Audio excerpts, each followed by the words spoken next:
I love this movie. You really need to go see it. Welcome aboard Misty, you guys. Get it? Movies you've seen? Misty? Anyway, I am your captain today, and I am extremely eager to break down this review of Ruben Östlund's Triangle of Sadness. This will be a fairly long review with a lot of detail, so all I ask of you is to bring your imagination and a snack. Grab a snack and your best set of headphones, because we're gonna be here for a minute. Let's go ahead and get this show on the road or the water. Before I begin the breakdown, you should absolutely know why there's so much hype behind this film. Not only did it earn the Palme d'Or, or Palme d'Or, which is the highest acknowledgement you can receive at Cannes, but it's a social satire. Don't worry, I didn't really know the meaning of that term either, but I got you. A satire is a genre of a film that relies on irony, exaggeration, ridicule, or humor to critique an unfavorable aspect of society and or human nature. Basically, this film is a big middle finger to the rich. Not gonna lie, a lot of us put the rich down even though we secretly want to be rich, but to be clear, it's actually the culture of the rich that people are truly disgusted with. The hypocrisy, the greed, and the thirst for power. Don't you worry though, this riches to rags story has a satisfying twist, to say the least. Part 1. Carl and Yaya. The film opens up with a young influencer named Carl, played by Harris Dickinson. Now let me say, this kid's got the juice now. You got the juice now, man. He's been making some big strides in Hollywood, and I didn't even realize how many of his movies I had already seen. And honestly, an American Psycho reboot is in his future. He has that Christian Bale serial killer nose thing going on, and Harris Dickinson has a lot of potential, so be on the lookout for him. But anyway, Carl is at a casting call, and an interviewer approaches him and asks if this casting call is for a grumpy brand or a smiley brand. He defines it as smiley brands being your cheaper companies like the Walmarts, the Targets, the H&Ms, and the grumpy brands are the looks that really serve, the Armanis, the Pradas, the Bulgaris. It's a perky, lighthearted moment.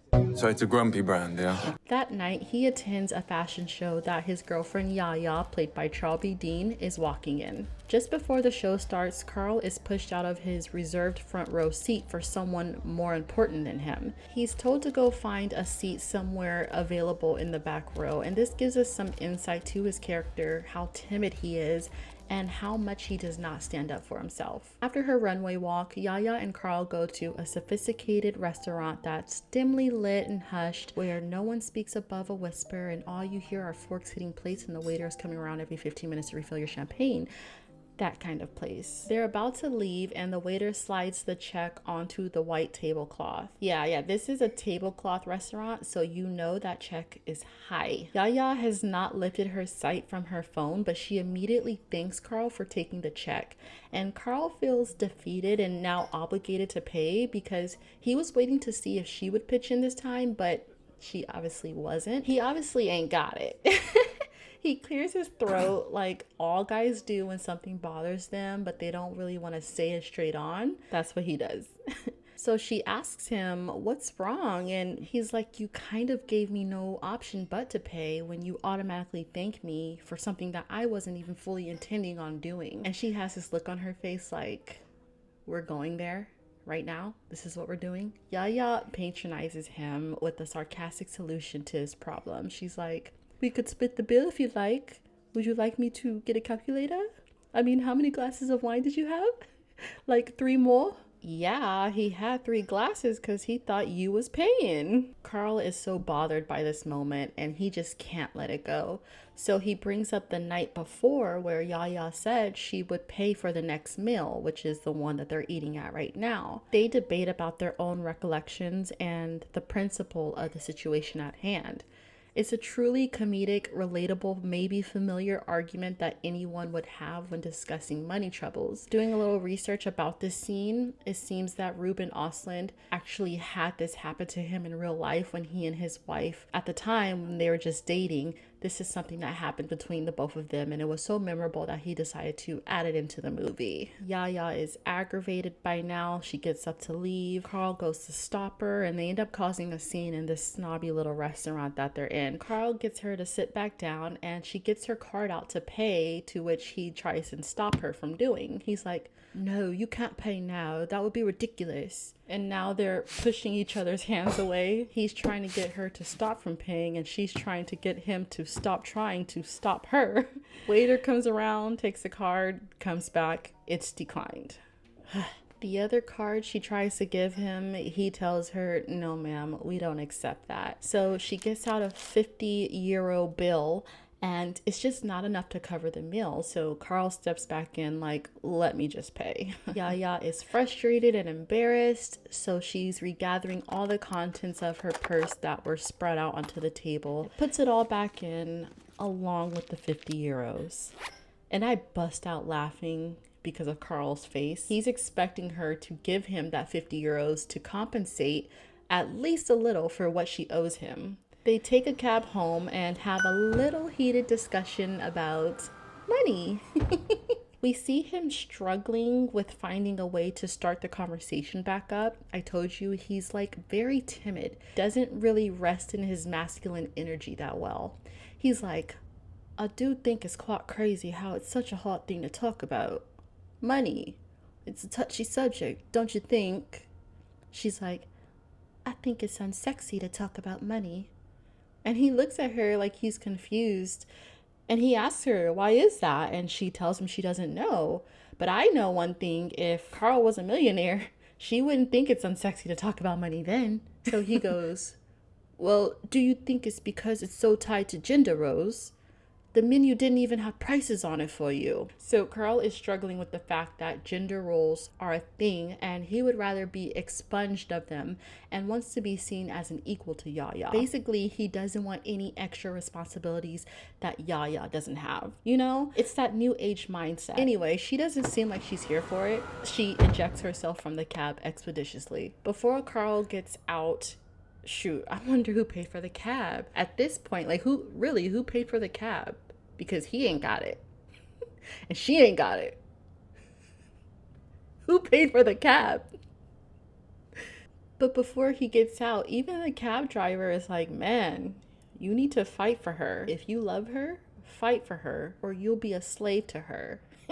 Like, stop letting her step all over you, dude. This was a small moment, but it is very important to the storyline later down the road. So in the elevator up to their shared hotel, Carl is battling to keep the elevator doors from closing on him when they get to their floor, because he's trying to let Yaya know that he's starting to feel like a dirty hanky, like he feels used. To get him to shut up, she just tells him like, yeah, I was intending to pay you back, but I didn't realize you wanted the money right now. And he's just so far taken aback by her BSing, so he calls her out on it. And he's like, oh, so you're intending to pay me back? Yeah.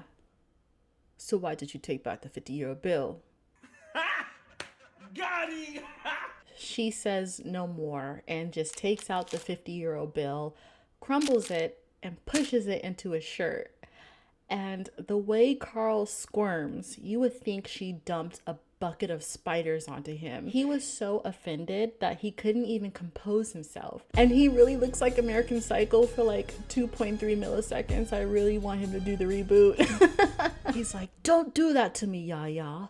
And he repeats himself, and every time he does, he gets more angry and more loud. The elevator doors keep trying to close in on him each time he wants to get closer to her, and then he just gives up, lets them close, and the last thing he yells is, I want to be equal, Yaya.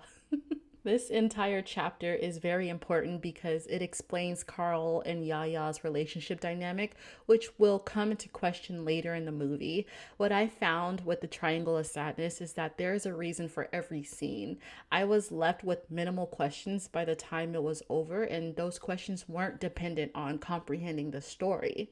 So it's a very good full circle explanation for everything that I'm telling you right now. Just trust the process. So Yaya makes her way to the hotel room, I would say a few hours later in the night, and they come to the conclusion that the argument was silly. She confesses to being manipulative even when she doesn't realize it. And she also admits to knowing that the check really was there and not paying like she said she would. Carl starts to question her motives because she obviously makes more money than him in their industry. Yaya tells him it's not about who makes more. What if I get pregnant and I can't go on working? I need to know that the person I'm with intends to take care of me. So this is kind of like a test for her in her mind. They establish that there's nothing more to their relationship than their steadily growing Instagram, because they are an influencer couple and they're pretty well known in that world. Yaya tells Carl it's a good business for them and they like one another, but that's kind of it. I think she's feeling that way because of his behavior tonight and the nights before. Like, you know, there's other things that happened off scene that we know nothing about, but she's come to the conclusion that this is as far as it's probably ever gonna go. He is like a not smart person, you know, knowing all the red flags that are there, he still wants to be with her and he's determined to make her fall in love with him and prove her wrong. Okay, buddy. Okay, do you. Part 2, the yacht. A helicopter is arriving to a luxury yacht where the second half of this story takes place. Someone in the helicopter proceeds to drop a yellow suitcase, waterproof of course, into the ocean where two deckhands in a speedboat pick it up. A stewardess retrieves it from them and walks it to the kitchen. While the chef opens the case, a voiceover from Paula, the concierge, provides insight to what we are seeing before us. She's in a room with her staff, pumping them up. She says that the success of a luxury cruise mainly depends on two moments. One, the first hour the guests are on board, and two, the last day the guests are on board. If the crew can impress them, then the cruise will probably gain success. Pretty much excellent is required all the way up to the last hour. This explains why the suitcase dropped into the ocean was filled with 3 jars of Nutella. Because instead of being a cruise that tells their guests they're out of Nutella so a certain dish is unavailable, they use the company helicopter to go back to the mainland and fetch the Nutella so that no dish is unavailable. That's who these people are. Paula tells them to be yes men. The answer should always be yes, even if the guest wants an illegal substance or a unicorn. Find a way. Yes, sir. Yes, ma'am. They start chanting and it turns into a locker room motivational speech. The next morning, we see that Carl and Yaya are on the boat. They later reveal it's because they had received a free trip because of their influencer status. So now they're obligated to take pics of one another, well, of Yaya, to fulfill their end of the bargain, which is exactly what he's doing after they wake up. As they're sunbathing, a deckhand crew member stands on a platform greeting the other deckhands. He starts to pull down the top half of his jumpsuit, and Carl slowly peeks over at Yaya to see if she's watching. The deckhand starts wiping the sweat off his hairy chest. He's also in shape, might I add, so this is super funny because Carl is visually intimidated. He greets the influencer couple and Yaya gives him a little extra attention, to which Carl is not exactly pleased with. Seriously, Yaya, we're sitting here together. You shouldn't. Just don't do that. Do what? If I start smiling at that stewardess and, you know... Do you think she's hot? No, but if I start giggling at her and snarling like you did, you wouldn't like it, would you? Are you jealous? No. I mean, look at you, and then a hot guy turns up and... You think he's hot? He's alright. Do you? Yes. Man? What? You said you thought he was hot. Yeah, but don't say it so quickly. Goodness. You could tell she likes getting under Carl's skin, probably to make him step up and stand up for himself, because he just doesn't do that well. The deckhand is still there rubbing on himself, and Carl is like, nah. So he goes to, I don't know, the concierge lounge, quarters, wherever, and Paula comes out to help him. Like, yes, sir, can I help you? Oh, yes, this quick thing. Yes? I was on the rear deck and one of the crew members was bare-chested. Really? Yeah, and smoking and stuff. I'm so sorry. That's so inappropriate. Yeah, I just wanted to let you know. I'm so sorry. I will take care of that. Maybe it's not a big issue. No, but it's not acceptable. Well, I just want to let you know because, yeah, it won't happen again, sir. I promise you that. Snitch. He leaves and then comes back not even 2 seconds later. And he does that thing again where he clears his throat like all guys do when they don't want to be aggressive about their presence but still want to let you know they're there. Do you guys do that? And he goes, "Can I look at those engagement rings?" And I'm like, "Nah, don't do it, bruh." But I didn't know you can buy engagement rings on a cruise. I've never been on a cruise, and after this movie, I probably don't think I want to, but it makes complete sense. It's a romantic vacation to begin with, and some people may want to propose while they're there. All I know is that Carl shouldn't do it, but he looked like he's gonna do it. So she helps him by trying on the rings for him to see which he would like for Yaya. And Paula lets him know, yeah, this ring is 28,000 euros. You know Carl ain't got it. You couldn't even pay for dinner without that whole episode and mental breakdown. You can't afford the ring and you shouldn't be proposing in the first place. The next scene, Paula goes to the captain's room to prepare him for the safety drill. And the captain is none other than Woody Harrelson. I trust any movie that Woody is in. He's proven himself to pick the right roles and has an arsenal of classics that I don't even have to mention. But I will. Zombieland, Zombieland 2, Out of the Furnace, Now You See Me, 999, Hunger Games, my personal favorite, 3 Billboards Outside Ebbing, Missouri, Planet of the Apes, No Country for Old Men, Midday, Natural Born Killers, 2012, Edge of 17, and the first time I had ever seen him, White Men Can't Jump. Jack Harlow better not mess this up, I swear. All in all, Woody, you've got a friend in us. So she's not able to get him to come out because he's inebriated. So the crew must carry on without him. It's lunchtime and Carl and Yaya are still taking pics and they are seated at a table with a few Russian oligarchs, one notably named Dmitry. My mother had to use my Russian accent. Dmitry is played by Zlato Burek. Is that how you say it? This guy is a perfect mobster. He's so scary on film, but I've watched his interviews and he seems like the sweetest old man, so looks are deceiving. So is acting. Yaya takes a picture as if she's about to eat the pasta that's in front of her, and then she puts the fork down and doesn't truly take a bite. You know, the stuff influencers do now. They have these high caloric, fatty, fried food blogs and act like they're really eating it, but somehow are in perfect shape. Yeah, it's because they're not really eating it. So Dmitry asks her, "Are you going to eat the pasta?" She's like, "Oh, no, I'm gluten intolerant." Carl steps in. He goes, "It's for the pictures. She's an influencer." "You make money like that?" "Yeah, it depends, really. We get a lot of free stuff, actually. We got this cruise for free." "Good. Your looks pay for tickets. Not bad, eh? Good, They're eh?" all awkwardly laughing together, and Carl asks, So what do? I sell shit. he loves saying it. He loves saying it. You can tell he's gotten comfortable telling other people that off screen. "I was the only CEO in the only agricultural country, and the kind of me in oligarch beautiful kingdom. And when you have money, you don't real money. You don't sleep. You know, money must not sleep." I think we all just tuned him out. The camera even walks away from the conversation. We make our way over to another table where an older couple sits next to a paralyzed woman.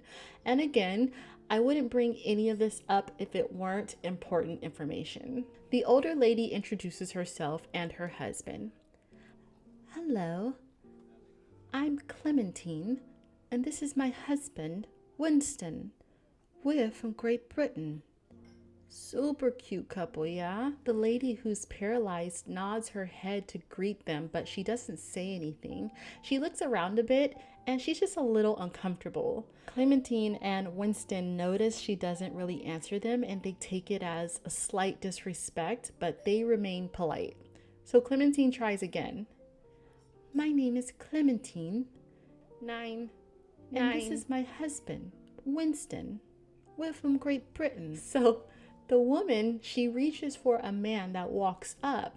He tells her that this is his wife, Teresa, and she understands fully what you're saying. However, she suffered a stroke that made her unable to speak accurately. So now all she can say is 2 phrases. As we just discovered, the first one is 9, which is German for no, and 2, you're going to be hearing it through the whole movie. In der Wolken. That means up in the clouds. To better explain, think of it as I am Groot. Every response is I am Groot. However, at different times, Groot puts emphasis on certain parts of the phrase, and weirdly enough, depending on the context, you can kind of understand what he's trying to say. That's going to be the case with Teresa. After lunch, Carl is taking a stroll on the yacht, and he notices the deckhand that he reported earlier is being disembarked from the ship. They literally got him the first boat out of there. And Carl is feeling high-key bad. He just got old boy fired. That night, Carl and the guests are at the top of the deck where there's a little nightclub situation going on. Music playing, lights flashing, and so on. Carl is editing Yaya's pictures, and Dimitri is next to him making fun of a guy in the distance. The guy's name, we learn to find out later, is Jarmo, and he looks to be lonely because he has no girls around him. So ironically, he gets up and starts talking to Yaya and Dimitri's girlfriend, and he ends up making friends with them. Instant karma, Dimitri. Below deck, Paula is trying to get Thomas, the captain, out of his room still just to make an appearance, but she's unsuccessful yet again. The next morning, more pictures, more Instagram posts, nothing much going on here. Alicia, a main stewardess, is serving another Russian oligarch who came with Dmitri by the name of Vera. This lady. Vera is a character, a very rich one at that.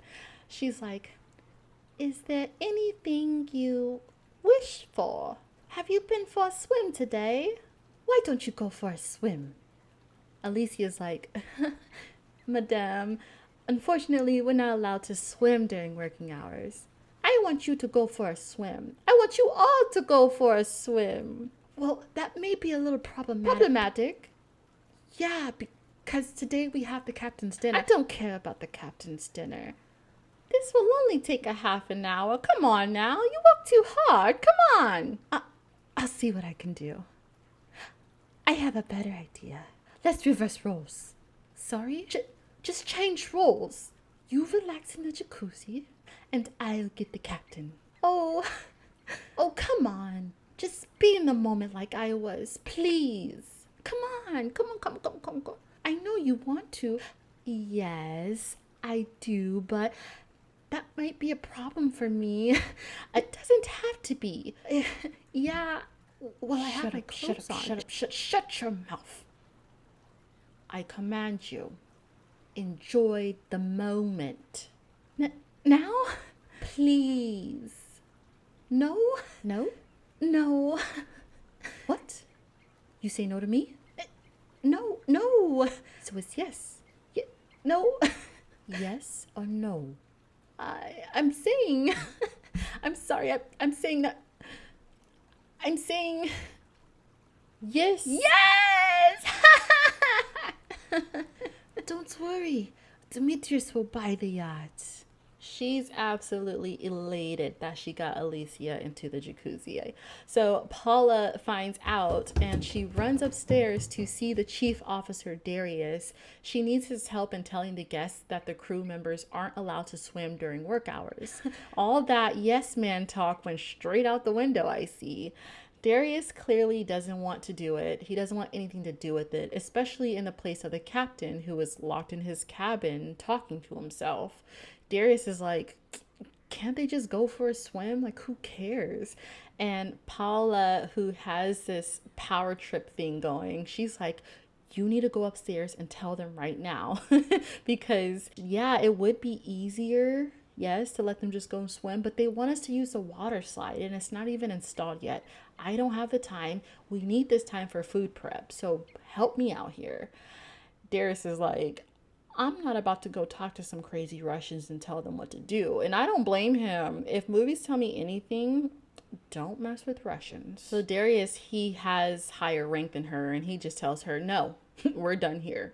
Drop it. So as orders go, they end up calling all the kitchen crew and all the other crews to let them know, hey, y'all gotta go out and swim with these rich folks. And everybody just does it without hesitation. It's like they've done this before. They're just so robotic and it's hilarious. They're all just going through the motions. By any means, whatever you gotta do for that check, you do it. And I don't blame them.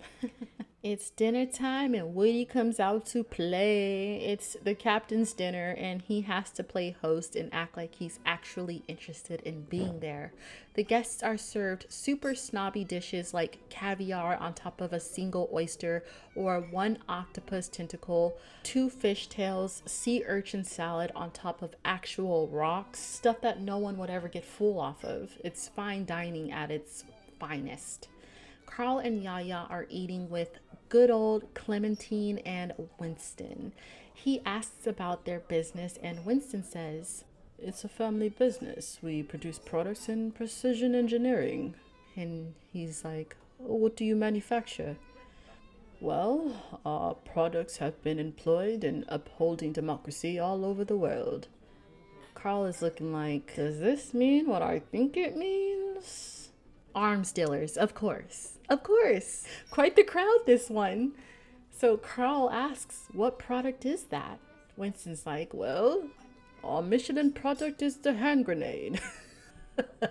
You a sneaky snake. You give people the runaround answer as to what it is you do, and you double speak to deliberately obscure and distort the truth, but I know what those pretty words mean. Behind them, a man gets seasickness and spews out his food as he runs to the bathroom, and this sets what's about to happen next. Carl and Yaya are kind of turned off by this seemingly cute old couple as they recall their journey with their early production stages of the hand grenade. Goodness, you just can't help but to think of all the lives lost at the hands of the hand grenade. So they've got a lot of blood on them, and that's why this is so funny, because they had the nerve to complain about their hardships and trying to get it developed and all the UN regulations that push their profits back, and just that's exactly what this movie is about. It's just the culture of richness and the oblivion. But don't ever get me wrong, there is nothing wrong with being rich, but I do think there is a part of you that needs to question, how did you get to where you are and what are you doing with your wealth? Yeah? Regardless of the 1 or 2 people becoming sick from the boat, the crew continues to operate like normal. They're used to this. They tell guests it's better to eat because you'd rather have seasickness on a full stomach rather than an empty one. They keep bringing food out that just won't stay down for anyone. Everything has soft, slippery textures. Meanwhile, the captain gets a burger and fries. That's what people need, like some hearty beef and fries. It's better than eating this crap. I'd be like, nuh-uh, give me what Captain has. I want a burger with no tomatoes. Thank you. But they didn't listen, and the show officially commences. Everybody, and I mean everybody, is spewing. 2 of the Russians, Clementine and Winston, in the Woken lady. What's her name? Her name is Teresa. Teresa she wasn't feeling good. Everybody there. This mess was so funny in the theater. When I say everybody was dying of laughter, I mean it. The last one standing is Dmitri and Thomas, the captain. They laugh and form a bond by exchanging political quotes throughout history. And it's a truly comical scene that reminds you, this movie is awesome. Meanwhile, the guests are still suffering. Everyone is either pooping or throwing up, and some are doing both. And yes, we see it all. Vera is spewing into the bidet and defecating in the toilet at the same time. And this is only after she gets tossed around her own filth. Like the rocking of the waves send the boat into a frenzy, and everyone is just, they're so distraught. One, they're sick and they're tired of throwing up, and two, the boat is literally tossing them around like rag dolls. And they've all just decided to put on their life jackets and prepare themselves for the worst because it's looking like it's going there. Mind you, I would say about 30 minutes to an hour passes, and Dimitri and Thomas are faced with alcohol because they were playing a card game and drinking shots the whole time. So Dimitri and Thomas make it back to Thomas's cabin and they get a hold of the intercom.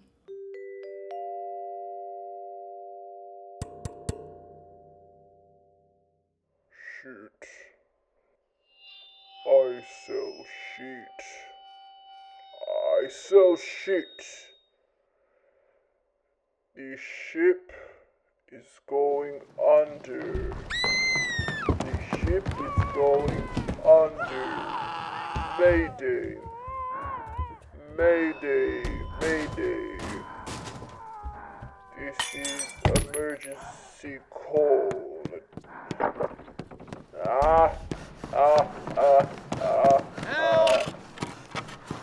The ship is not going under. This is new owner of ships speaking. People are running and falling down the stairs. Darius and crew are not even in the control room. Teresa's husband is trying to get her back into the wheelchair. Guests are all gathering in the hall, all scared. It's giving some Titanic vibes. Thomas and Dimitri are making controversial political statements over the intercom, inspirational manifesto type stuff, and it's downright hilarious, this scene. When it all seems to finally calm down, the cleaning crew comes to the rescue. Like, this is why I value housekeeping so much. They deserve so much respect. One of the women put on her headphones because all this throw up is just another day on the job. She turns up the metal rock and gets to scrubbing. That feeling of relief doesn't last long because the toilets start exploding. Yes, you heard me all the way right. Butt juice comes exploding right out the toilets, and one guy even gets caught in it, mouth open and everything. Couldn't even wipe his eyes with his hands. It was the most disgusting thing ever. Paula and Darius are trying to get Thomas and Dimitri out of the room and off the intercom to stop scaring guests even more. Paula is arguing with Dimitri outside the cabin window. We had a discussion and it was very important and it was stupid. It was stupid. It was stupid, but it was an intelligent problem. We didn't know. Now you go in your cabin, relax, and then we will discuss. Relax. Relax, Paula. It's okay. And thank you for all your work. You know, I really appreciate it. You are great. You are not fired. I am new owner of ship, yeah? Dimitri grabs some books and puts it onto the table in front of Thomas, and Thomas grabs the intercom and begins reading from them. There are very few that are going to look in the mirror and say the person I see is a savage monster. Instead, they make up some construction that justifies what they do. And there it is. You're rich, so you're a philanthropist, so you can cure your conscience for not paying enough in taxes, not contributing enough to society.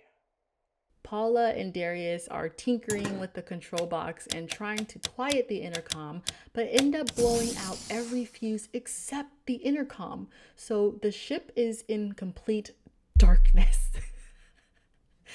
Thomas and Dimitri are still at it, and Thomas is reading now a passage that he wrote about Martin Luther King, the Kennedy brothers, and Malcolm X. My government murdered Martin Luther King, Malcolm X, Bobby Kennedy, and John F. Honestly, no one is in the slightest mood to hear this, but here we all are. Outside the ship, not even 30 miles away, a pirate ship appears with 4 visible African men aboard, handing each other weapons, and most notably, the hand grenade. Back on the boat, Clementine and Winston are overlooking the ocean, so it seems like some time has passed. Everything has calmed down, the waters have calmed, everybody has gained their footing again, and they seem to be feeling better. Clementine hears something fall at her feet, and she looks to see what it is, picking it up. She goes, "Oh, Winston, look, do you think this is one of ours?" And Winston, pulling down his reading glasses, suddenly realizes it's a grenade with a pulled pin, and he tries to chuck it, but Karma had the last laugh. In the distance, we see the ship sitting as they're all being hijacked. And, wow. There's no explanation how, but Jarmo, Yaya, Carl, Teresa, Paula, Dimitri, and a random black guy named Nelson all escape to a private island. Dimitri, Jarmo, and Yaya were already on the beach when the others arrived, so Dimitri sees everyone and he notices Nelson to be unfamiliar since they had never crossed paths for the entire second half of the movie. He questions Nelson about his identity. Nelson explains that he works in the engine room on the boat, but he was off duty the whole time, which is why he never came upstairs and met everyone. Paula gets involved and mediates as Dimitri doesn't believe Nelson. And depending on how you see it, you could say that it's a racially charged scene, but it was very understandable because the pirates were actually black and Dimitri made a plausible connection in this case. So I don't actually blame him for thinking this guy was a pirate, but you still need to keep an open mind that he really could have just been somebody a part of the crew and got caught up. Carl walks up to Yaya and takes her to safety. I found it extremely odd that they both arrived to the island at different times. To me, it implied that they got split up during the hijack and coincidentally got to safety by boarding lifeboats, but they didn't even look excited to see one another. I peeped that whole vibe of that scene. So I wonder if either one of them was really hoping the other was going to, I don't know, get away alive. I don't know. That part I would love explanation for. Teresa is left in the boat by herself, being that she can't walk. She may be in shock or whatever, but sis isn't crying that her husband isn't there. So I'm really trying to understand what went down on that ship and if there are any other survivors that got away somewhere else. I don't know. I'm super confused right now. Part 3, the island. You guys are doing good. You're hanging in there. I appreciate you if you made it this far. Thank you. Everybody is sitting in the lifeboat covering themselves in the rain. The rain eventually stops and they're mostly all asleep until they hear a crazy animal sound in the distance. What was that? Did you hear that? And then it gets closer and Jarmo dips. He's out. I can't make it out. To me, it sounds like an extremely large bird, but I know I could be way off. They all start running and they leave poor Teresa behind. Someone panics and uses the flares while someone else starts reciting the Lord's Prayer. It was hilarious. Let's just say it was a rough first night for everybody. Carl wakes up the next morning beside Yaya and her face is bit the heck up. She has little red bumps all over it. And all we see is Jarmo coming from one side of the scene, running to the other.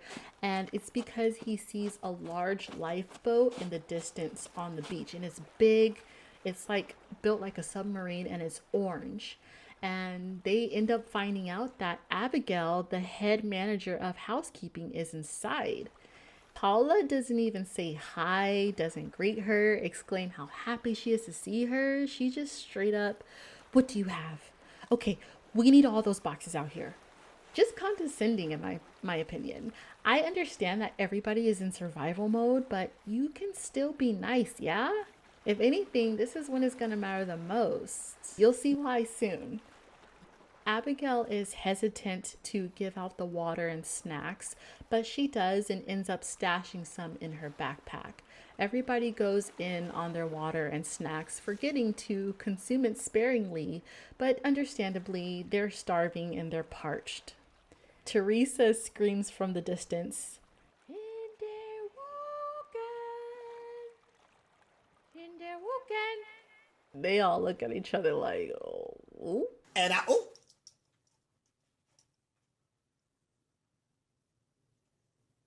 We forgot about her. When everybody is calmed and collected, they idly sit by as Abigail goes fishing. All of them, including the men. And it actually pisses me off.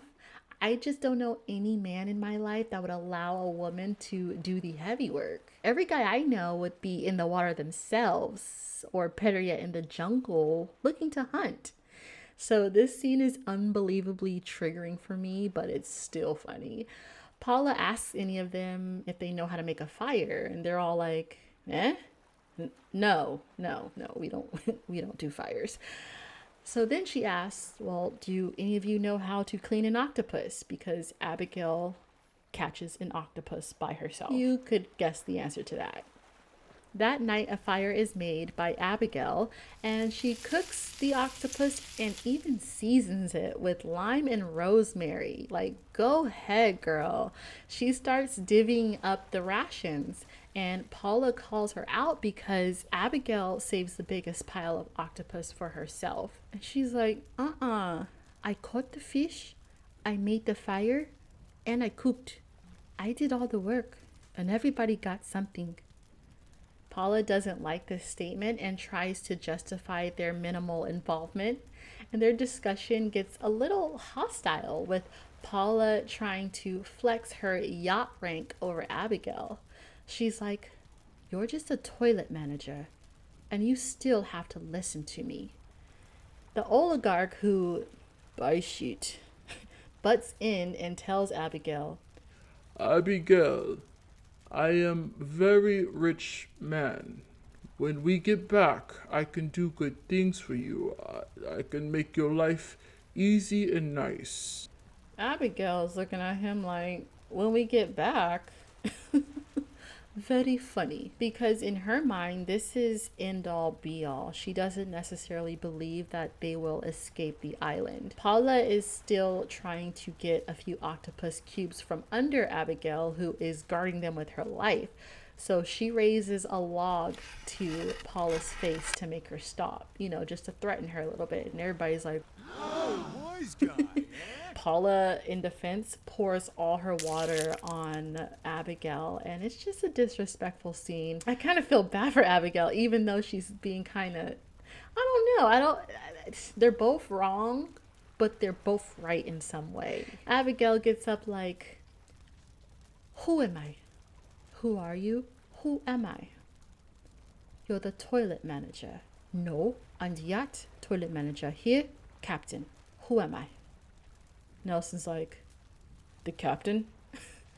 Yes. She throws him an extra octopus cube and proceeds to individually ask everyone in the circle, "Who am I?" And they're all like, "Captain?"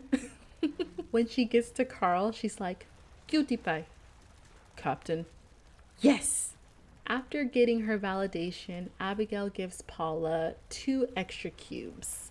So they made nice with each other when the scene was over. Dimitri even has a change of heart and suggests they all work together and form a good society. He says a whole bunch of nothing. The men in his group are just pitiful. Jarmo, a software coder that sold his company for millions, can't even use his brain power to start a simple fire. Dmitri, who is a Russian oligarch with this incredible backstory on how he became a prime seller, can finesse the average consumer but can't strategize a way to survive. And then Nelson, who works in the engine room of the yacht. I'm no genius, but I know there's mechanics involved. And his biggest contribution to survival is dragging a log to Abigail so she can make a fire. And Carl, I don't expect much from a man that wants to axe gender roles, but in a feminist driven America, this is the future we're looking at, you guys. Be careful what you ask for. So at this very moment, Abigail deems herself as head honcho and demands for the women to sleep in the lifeboat while the men stay on the beach by the fire. Dmitri and Jarmo both try to buy their way into the lifeboat with their watches as if it has any value to Abigail right here, right now. Carl and Nelson are back by the fire and they notice that Abigail left her backpack. They discover a container of pretzel sticks in which they're extremely tempted to steal. Nelson suggests that they poke a hole in the side and just slide out the pretzel sticks, one for each of them, and she wouldn't notice it's open. It's hilarious to watch. Nelson, Carl, and Teresa savor a single pretzel stick, eating them with two hands. They decide they want more, and you know that only means they end up eating the whole thing.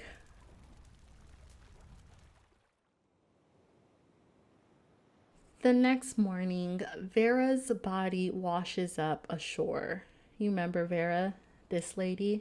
Dmitri mourns her in his arms. He holds her dead body in his lap, and this is kind of confirming that the rest of the guests must have died after the hijacking. That's what I'm getting from this scene. As he's crying, he thinks to swipe her jewelry off her body. There's a huge rock on her finger and a necklace, and after he does that, he goes back to crying.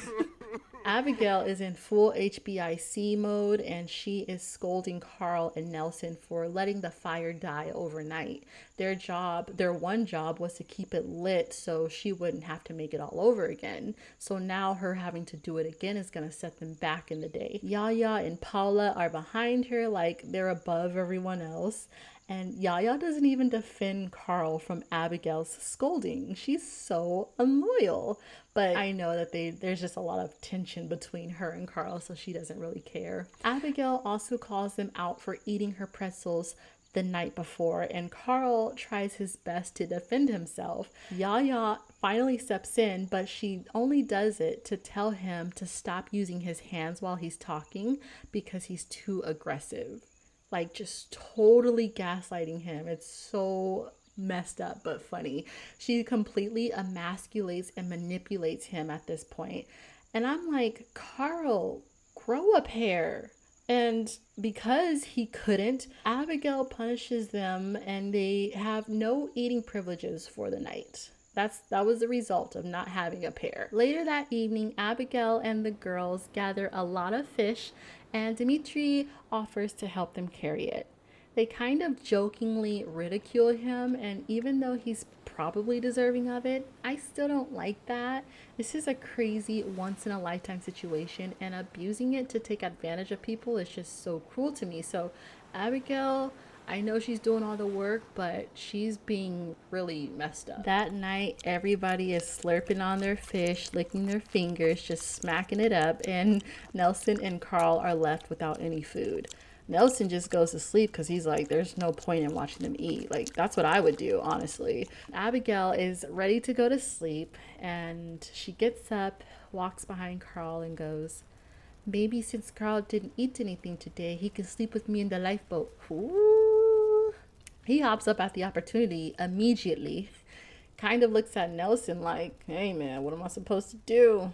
I mean, it's a warm, covered space. Of course he's going. He asks if Nelson can come, and Abigail's like, nope.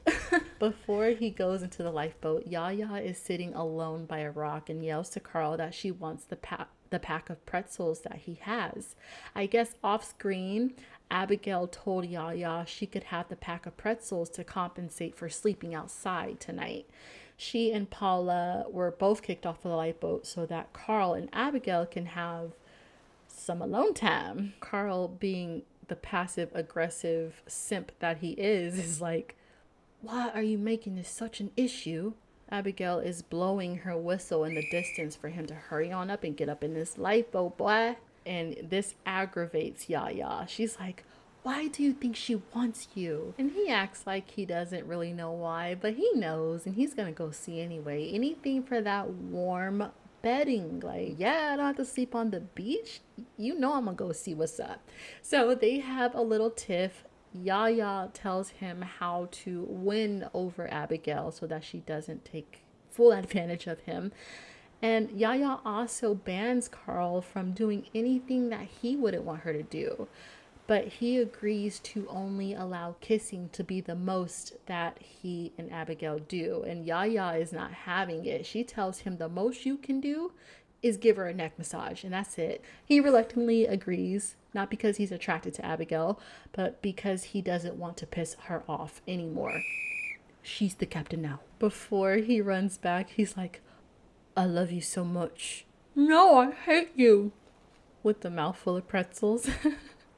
So they don't show what happens that night, but everybody knows. And Carl comes out of the lifeboat the next morning and tells Abigail he'll see her later. And I'm like, oh.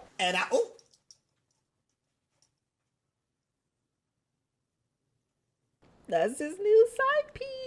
Over time, it becomes a pattern. We see day and night Carl going in, coming out, exchanging pretzel snacks with Yaya, and the others are noticing the revolving door. They begin to make fun of and laugh at him, and they even write on the side of the boat door, "Love Boat." Carl is so embarrassed that everybody is starting to find out. And it's such a funny moment in our movie theater. I love this crowd that I'm in here with because everyone has such a good sense of humor and they're all laughing. We're all laughing at the same thing. So it was awesome.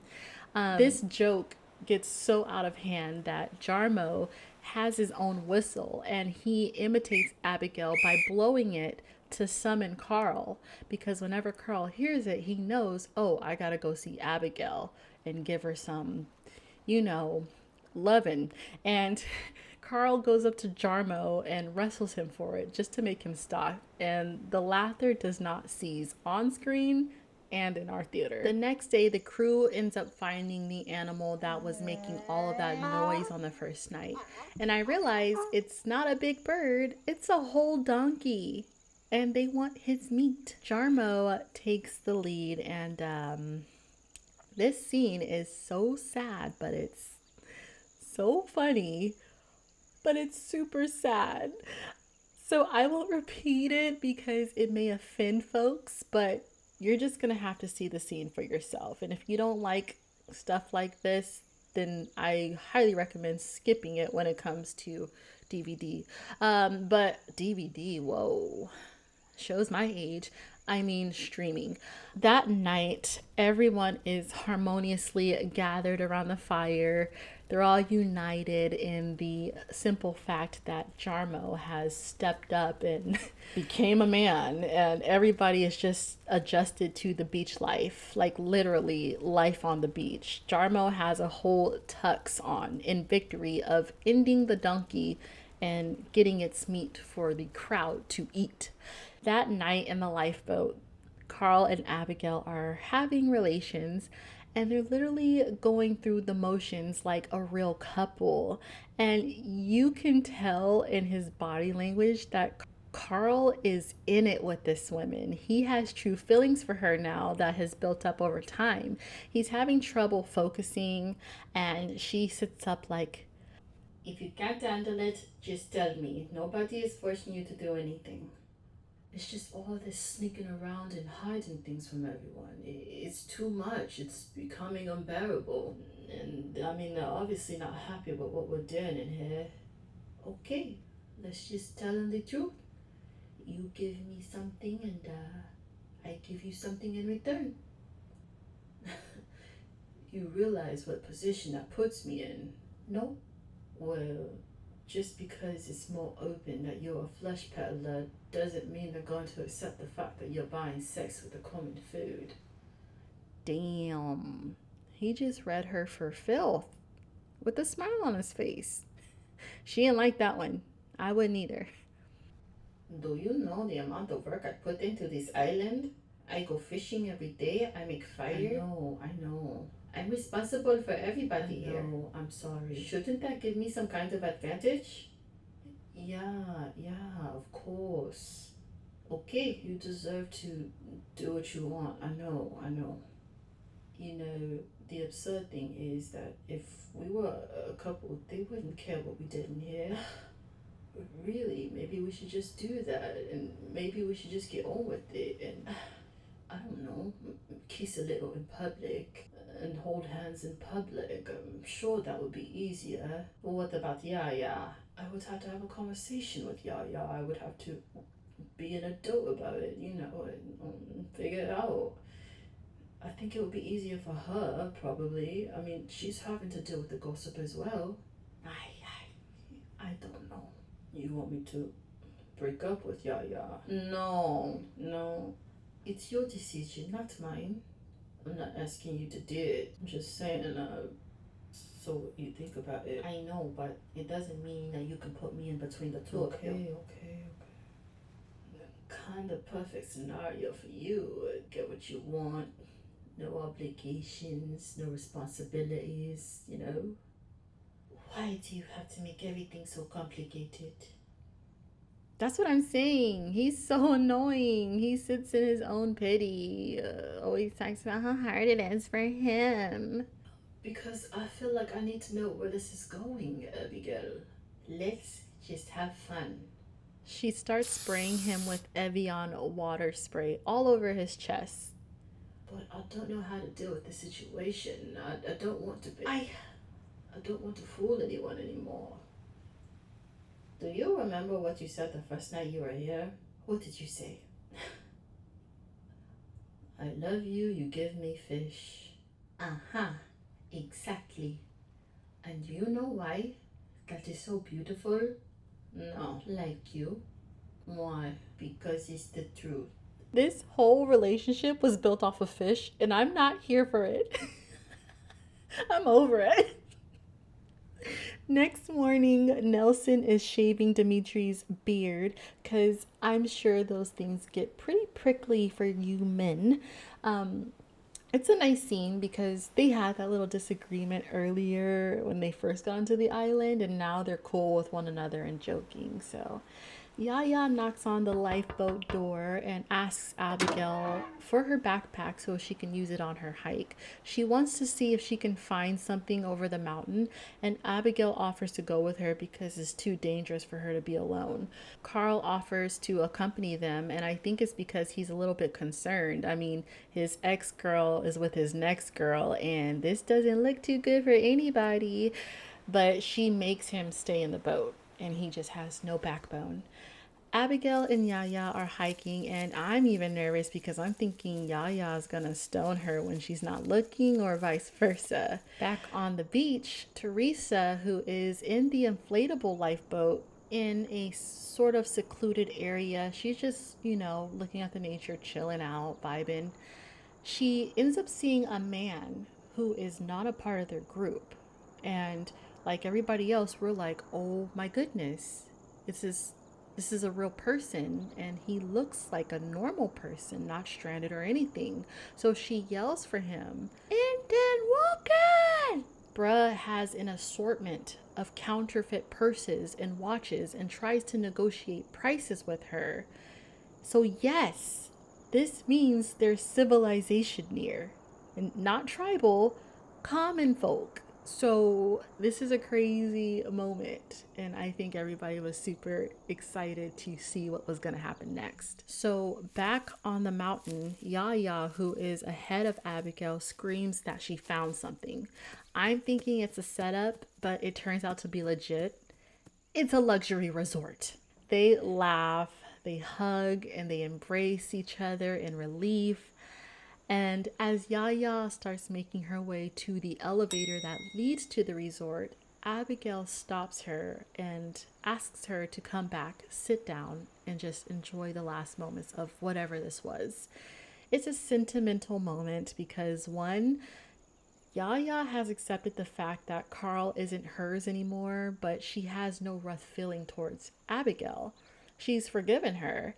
And two, because this was all Abigail had. She didn't have kids to go home to or anyone else, and this was the one place she felt important. She wasn't being looked over or ignored like she was as a housekeeper.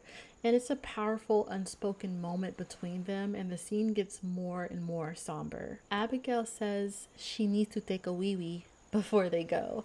She has to pee. So she goes behind where there's rocks and she gets in between them, and she doesn't actually pee. Instead, she picks up a big heavy stone and tries to creep up on Yaya, who is sitting facing the water, just soaking up the moments, the last moments of what this is, and, excited to move on and be saved from this entire experience. Now, Abigail, who's creeping up on her, definitely is sweating. She's nervous. You can tell she really doesn't want to kill Yaya. But this new life that she's cultivated, she doesn't want to let it go anymore. And she's crying about it, having to probably stone her, I guess, minion, she might have called her friend, to death. And before she's able to, Yaya, whose back is still turned and facing the water, she's like, Abigail, I can try and help you. I don't know how, but maybe you can come and work for me. You can be my assistant. And the last thing we see is Abigail just freeze, because she's like, wow, this girl wants to help me. It's making it 10 times harder for me to actually take her out. The very, very last scene of the entire movie is of Carl, who is running up the mountain that Abigail and Yaya previously hiked.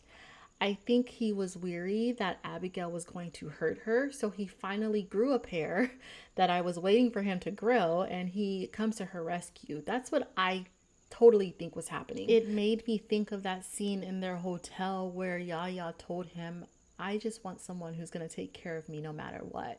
Someone I know that's going to always come through for me. So I'm pretty sure that this was the meaning of this scene. And that's it. The movie is over. We don't know if Yaya was stoned, and we don't know if Carl made it in time. We don't know what happened when the resort was found, when Teresa saw that counterfeit peddler. We don't know. It's all up to the imagination.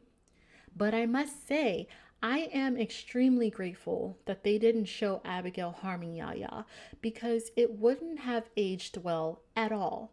I didn't mention this in the beginning because I didn't want to ruin anybody's mood, but if you're not aware, the actress that plays Yaya, Charlie Dean, passed away a few months before the release of the movie.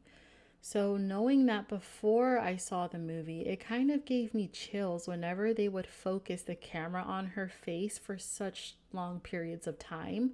It made me think of how her family must have struggled seeing this. And then the very last scene of her back was turned from the camera and all we heard was Charlie's voice. Super eerie, right? I can imagine how the cast felt when hearing the news and then having to go on and do press tours and functions with her missing. I'm sure it took a toll on everyone, but it makes me remember that this movie has made a big joke out of death. And I'm not any better than anyone, because I was laughing through the whole thing, from the barbaric killing of the donkey to the older couple who died from their own invention, the hand grenade, and all the way to the children and other guests who were most likely killed during the hijacking. I mean, there were babies on board. Even Vera's body washing up ashore. It was turned into a comedic element when Dimitri started stealing her jewelry. So just a little something I had to keep in the back of my mind, not to go on a rant, but as of recent, I've been evaluating the type of content I'm consuming and breaking down what it all means to me and how it really affects my soul. This movie is nothing short of a masterpiece. It will go down as one of my favorite movies. It's not for everyone. You can't see it with everyone. You do have to know who would appreciate a long-winded, comedic, dramatic satire with minimal action. Just about everything does come back full circle, which is why I broke so many scenes down. Because if you pay attention to the statements made, the actions, the personalities, you see it for the well-rounded movie that it truly is. I'm giving it a 9.5 out of 10. Take it with a grain of salt. I'm eclectic. I usually like things some other people don't, and it doesn't take a whole lot to satisfy me, but I think I am more aligned with the masses in my opinion that this was fully deserving of the Palme d'Or. So please see it when you get the opportunity.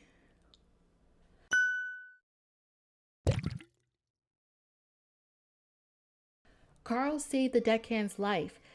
Like, if he wasn't so busy being a jealous snitch, the deckhand probably would have been killed with the others. What if Dimitri was right about Nelson the whole time? What if he really was a pirate and he poisoned the food that the guests ate and it wasn't only motion sickness that caused them to projectile vomit everywhere? What if the plan was to trap the multimillionaire survivors on the island to gain their loyalty and eventually their friendship, so when they got off, they would remain close to Nelson, and from there he could infiltrate their businesses from inside out? That would be an awesome part 2. Ooh, I really hope they do a follow-up sequel. I want them all to get famous from surviving the boat attack, and I want to see Abigail come into her own and become that same bossy, conniving tyrant that she was on the island. And I know it's not likely, but I want her and Carl to have a side romance while Carl struggles with his love for 2 women. Oh yeah, and then I want him to finally get into his masculinity, like embrace that mess, man. Seriously, develop a spine while you're at it. How about that? And then I want to see Dimitri in his everyday life because he's so full of himself and more hollow than he thinks he is. And then I want them all to come together again and eat lunch at Teresa's mansion, where they discover her framed wall of pictures that storytell her fruitful life before her stroke. That would be such a cool way to balance it all out, and such a sentimental ending. Oh, I'm gonna cry. I appreciate you all. Thank you so much for tuning in. You know what to do. Like, comment, and subscribe. I really need to know your opinion about this movie. What did you like about it? What did you hate about it? Did you even see it? I know it wasn't in every city. I even had to travel out of my way to be able to watch it, but nothing was going to stop me from doing that. So I understand if you want to wait until it comes to streaming. Talk to you guys later. God bless you all. Bye-bye.